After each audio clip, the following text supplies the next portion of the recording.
The movie takes place during the Black War in Tasmania, a dark time of violent clashes between British colonizers and Aboriginal people. It begins with Clare, a young Irish convict. Aidan, her husband, who is a blacksmith, wakes her up in the middle of the night to say goodbye before he leaves for work. After he's gone, Clare heads into the woods, singing a sweet lullaby to her baby while staying alert to her harsh surroundings. In the meantime, Sergeant Roos is busy getting his soldiers in shape, hoping to make a good impression on Lieutenant Hawkins. But his crew looks anything but ready, and with the tough-as-nails Captain Goodwin on the way, things aren't looking great. That evening, Clare is forced to dress up and sing for the soldiers. Her stunning voice grabs everyone's attention, briefly quieting their rowdy behavior.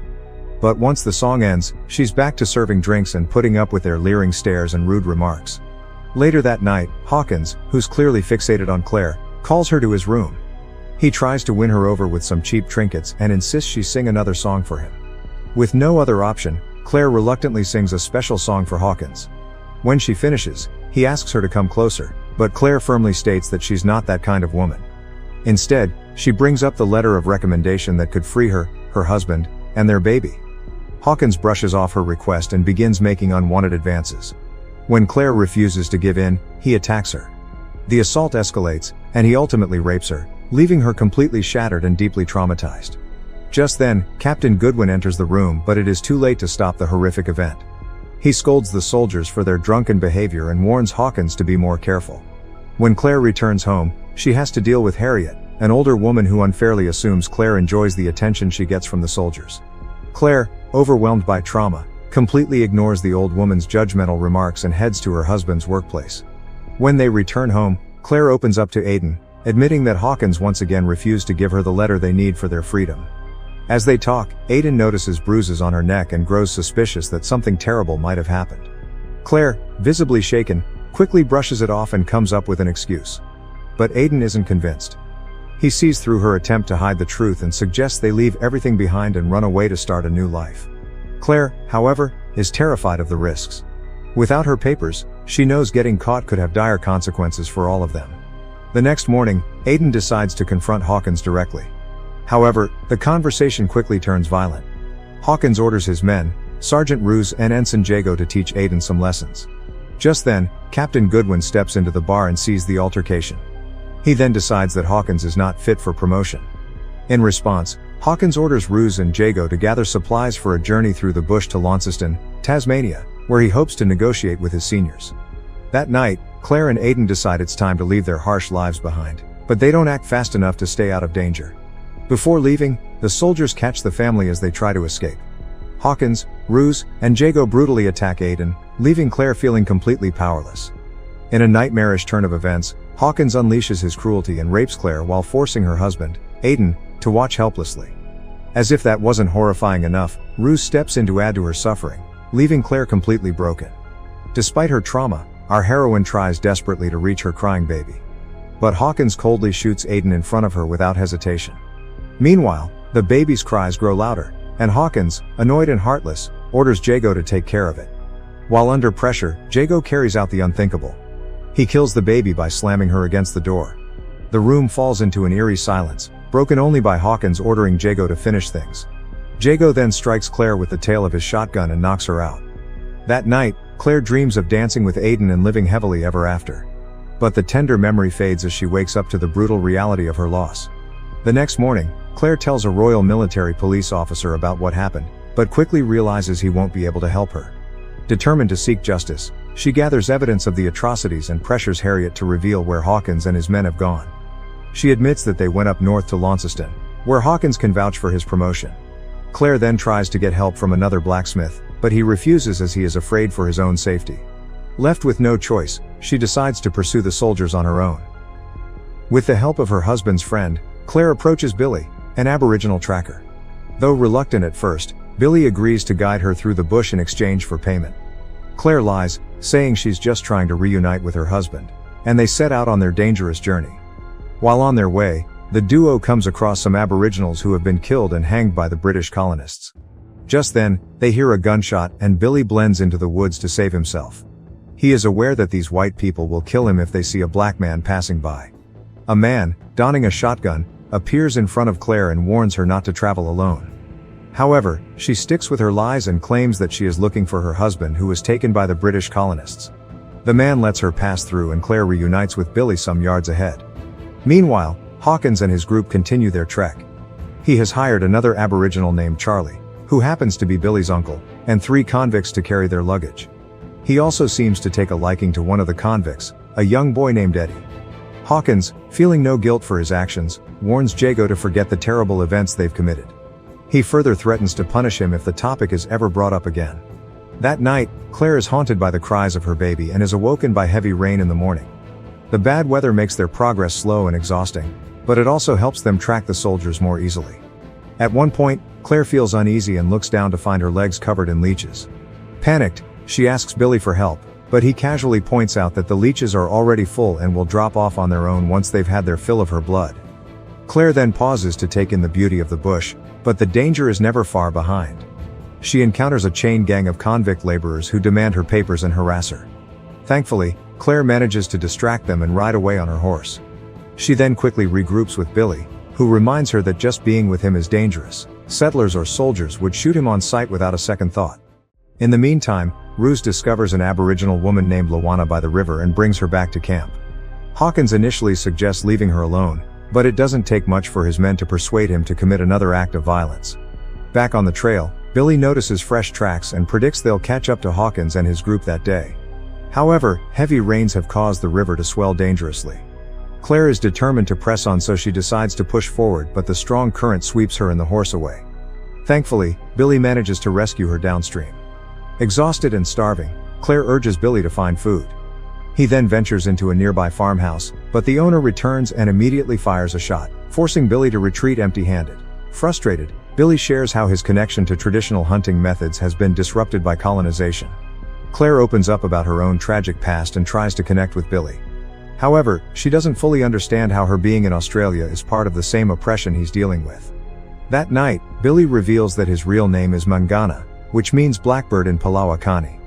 He shares his hope of heading north to reunite with the surviving women of his people.